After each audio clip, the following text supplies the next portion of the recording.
It was a humid Tuesday morning in the classroom of Mrs. Thompson at Maplewood Elementary in Charleston, South Carolina.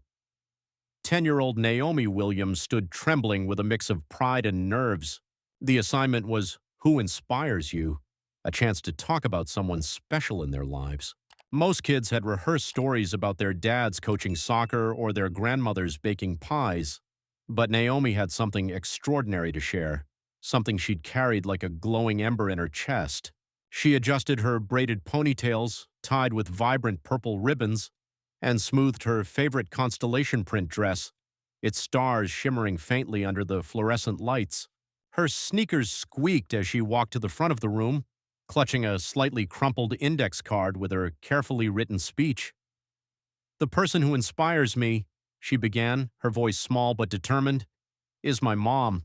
She works at NASA designing rockets that explore space." The room erupted into laughter, not the kind that fades quickly, but a rolling wave of scorn that crashed over Naomi like a storm. Tyler Reed, the class clown with a mess of sandy blonde hair, slammed his hand on his desk, howling, "NASA? Yeah, right. You're totally making that up." Sophia Martinez, who always wore glittery headbands and sat with her clique in the back, pointed at Naomi, her voice dripping with sarcasm. "Oh, so is your mom an astronaut now? Or maybe she just cleans the offices at NASA." The taunt sparked another round of cackles. Soon, nearly every kid joined in. Ethan Carter mimicked a rocket launch, flopping dramatically in his chair while making exaggerated whoosh noises. Even quiet Lily Nguyen, who usually kept to herself, smirked behind her notebook. Naomi's heart pounded, her cheeks burning as if she'd been slapped. She gripped her index card so tightly it bent, but she pushed on, her voice shaking. "No, really. She's an aerospace engineer. She works on missions to Mars." That only fueled the fire. Tyler leaned forward, his face twisted in a sneer. "Liar. Nobody's mom works at NASA. You just want attention." Sophia tossed her hair, adding, "Yeah, Naomi, stop pretending you're special. It's embarrassing." The laughter grew louder, sharper, like shards of glass raining down. Kids whispered to each other, passing notes with doodles of Naomi labeled "liar" in bold marker. One note, scribbled by Ethan, showed a stick figure girl with a speech bubble saying, "My mom's on Pluto." It made its way across 3 desks, each kid snickering as they added to the mockery. Naomi's throat tightened, but she tried again, desperate to be heard. "I'm not lying. My mom's name is Dr. Maya Williams, and she's been at NASA for years. She showed me her lab and—" "Enough, Naomi." Mrs. Thompson's voice cut through the noise like a whip. The teacher, a stern woman with wire-rimmed glasses perched on her nose, stood up from her desk, arms crossed tightly. Her tone was icy, each word deliberate. "This is a classroom, not a place for fairy tales. If you don't have a truthful story to share, you shouldn't waste our time. Lying is unacceptable, and I'm disappointed you'd make up something so outrageous." The words hit Naomi harder than the laughter. She froze, her breath catching, feeling the weight of her teacher's judgment like a boulder on her chest. "Mrs." Thompson didn't even look at her, just gestured toward her seat. "Sit down and let's move on. Who's next?" Naomi wanted to scream, to run, to disappear. Instead, she shuffled back to her desk, her sneakers dragging on the linoleum. The laughter didn't stop. It followed her, low and venomous, as kids leaned over their desks to whisper. "She's such a faker," Tyler muttered, loud enough for her to hear. Sophia drew a rocket on her notebook, crossed it out with a dramatic flourish, and held it up for her friends to see. Naomi sank into her chair, staring at the scratched surface of her desk where someone had carved a lopsided star years ago. She traced it with her finger, trying to block out the noise, but it was everywhere. Mocking voices, stifled giggles, the squeak of Mrs. Thompson's marker as she wrote on the board like nothing had happened. Naomi's index card lay crumpled in her lap. The words she'd practiced so carefully were now blurred by a single tear. She wiped it away quickly, refusing to let them see her break. She wasn't lying. She knew she wasn't. She could picture her mom's lab in her mind, rows of computers humming, whiteboards covered in equations, and the model rocket her mom had let her touch, its metal cool under her fingers. She remembered the late nights when Dr. Maya Williams sat at their kitchen table, glasses sliding down her nose, explaining propulsion and orbits while Naomi sipped hot chocolate. She'd even gone to a NASA open house last summer, where her mom had pointed to a massive engine and said, "That's one of mine." Those moments were real as the desk under her hands. But here in this classroom, they felt like a dream no one else believed. The betrayal stung deepest from Mrs. Thompson. Naomi had always liked her teacher, had stayed after class to ask about planets, had trusted her to listen. Now that trust was shattered, replaced by a cold accusation that echoed in her head. Liar. The taunting didn't let up. During a group activity, Tyler accidentally knocked Naomi's pencil case to the floor, scattering her glittery pens while whispering, "Oops, didn't see the NASA girl there." Sophia and her friends made a game of it, asking Naomi fake questions in sugary voices. "So, does your mom live on the moon yet? Does she fly to work in a spaceship?" Each jab was a fresh wound, and Naomi's silence only seemed to egg them on. Ethan drew another caricature, a cartoon Naomi with a dunce cap labeled "liar," and slid it onto her desk when Mrs. Thompson wasn't looking. Naomi shoved it into her backpack, her hands trembling, wishing she could shove the whole morning away with it. She kept her head down, pretending to read, but the words swam on the page. She felt like she was shrinking, her voice, her truth, her pride, all crumbling under the weight of their cruelty. Mrs. Thompson, oblivious or indifferent, carried on with the lesson, calling on other kids to share their stories. When Sophia talked about her dad's fishing boat, the class listened politely. No laughter, no interruptions. When Tyler bragged about his uncle's motorcycle, Mrs. Thompson nodded approvingly, saying, "That sounds exciting." The contrast burned.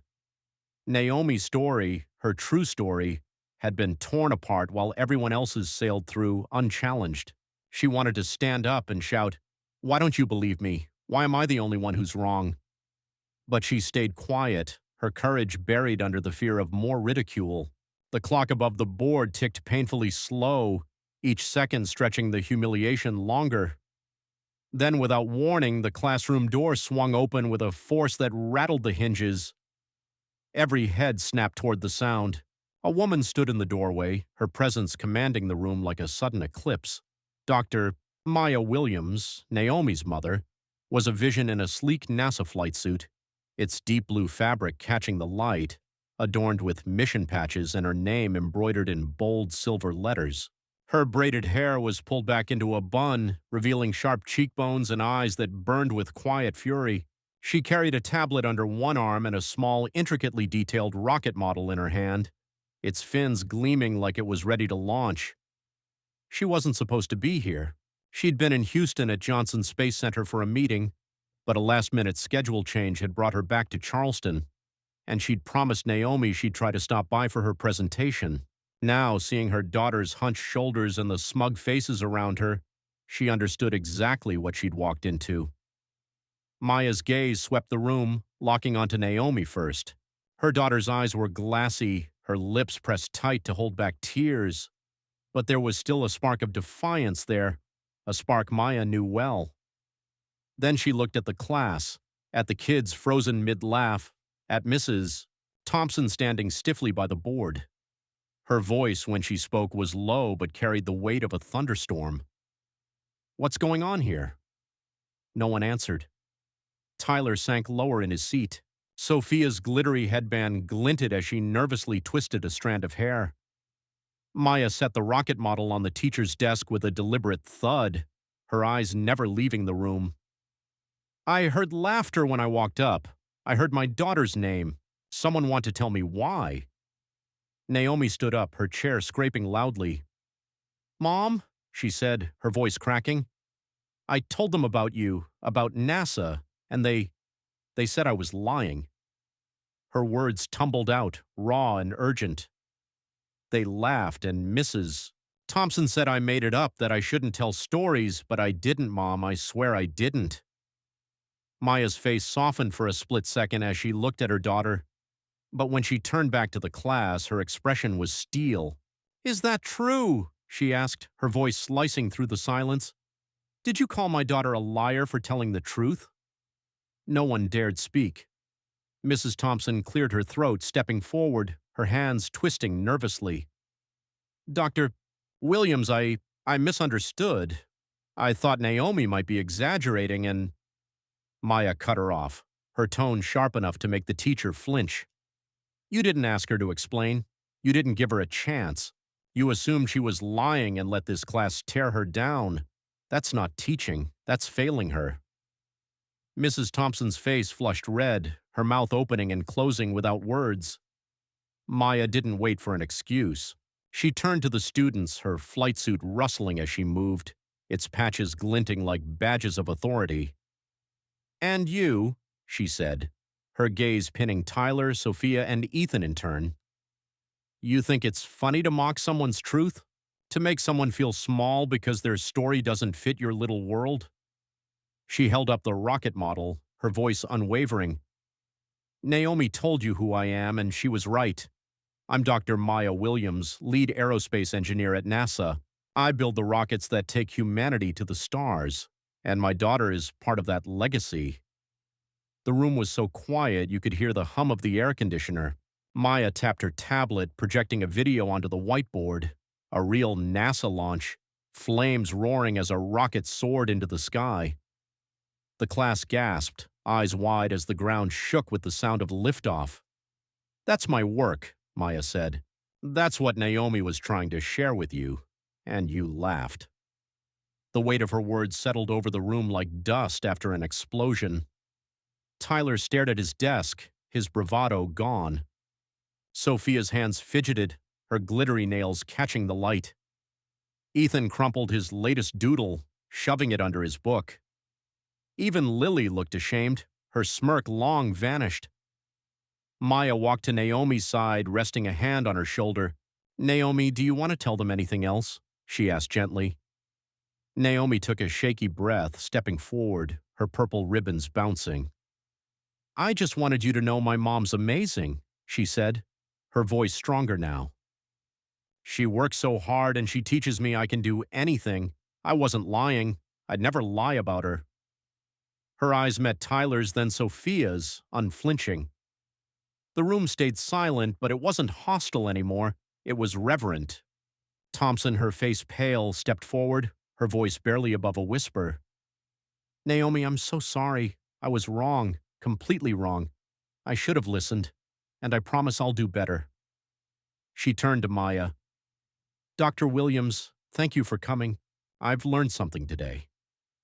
Maya nodded, but her focus stayed on the kids. One by one, they spoke up. Tyler stood, his voice small. "I'm sorry, Naomi, I didn't know. Your mom's job is so cool." Sophia followed, twisting her bracelet. "I'm really sorry, too. I shouldn't have said those things." Ethan mumbled an apology, and Lily added, "I didn't mean to laugh. Your mom's like a hero." Other kids chimed in, their voices overlapping, each apology a step toward mending what they'd broken. Maya stayed a while longer, answering questions with a warmth that softened her earlier fire. Yes, she'd worked on Mars rovers. No, she hadn't flown to space yet, but she was training for a suborbital mission. She let Naomi hold the rocket model, and when Naomi explained its fins to the class, her voice was steady, proud.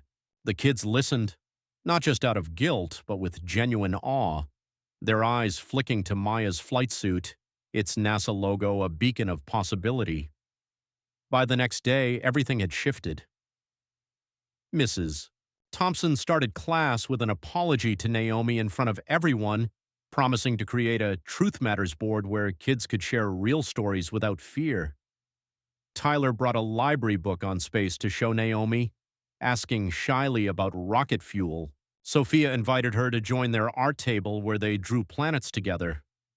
Ethan stopped drawing cruel cartoons, instead sketching a rocket with Naomi's mom written on it. Lily shared her snacks at recess, saying, "I want to be an engineer too someday." The classroom wasn't perfect, Kids still tease sometimes, but Naomi felt seen, not as a target, but as someone whose light couldn't be dimmed. Weeks later, Maya returned for a school-wide assembly, this time with a full-scale rocket model and a NASA colleague in tow. Naomi stood beside her, pointing out parts of the spacecraft, her voice ringing clear. The auditorium cheered, and Naomi's smile was brighter than the stage lights. She'd faced a room full of doubters and come out stronger, with a mother who'd fought for her and a class that had learned to listen. From then on, Naomi walked taller, her constellation dress a badge of pride. She wasn't just the girl with the NASA mom. She was Naomi, the dreamer who'd stood her ground. Her classmates didn't just like her, they admired her, asking about space, sharing her excitement for the stars. The lesson lingered. Words can wound, but truth and courage can heal. If this story stirred your heart or made you cheer for Naomi, share it with someone who needs a spark of hope. Drop a comment, hit that like button, and subscribe for more tales of grit and glory. Let's keep lifting each other up, one story at a time.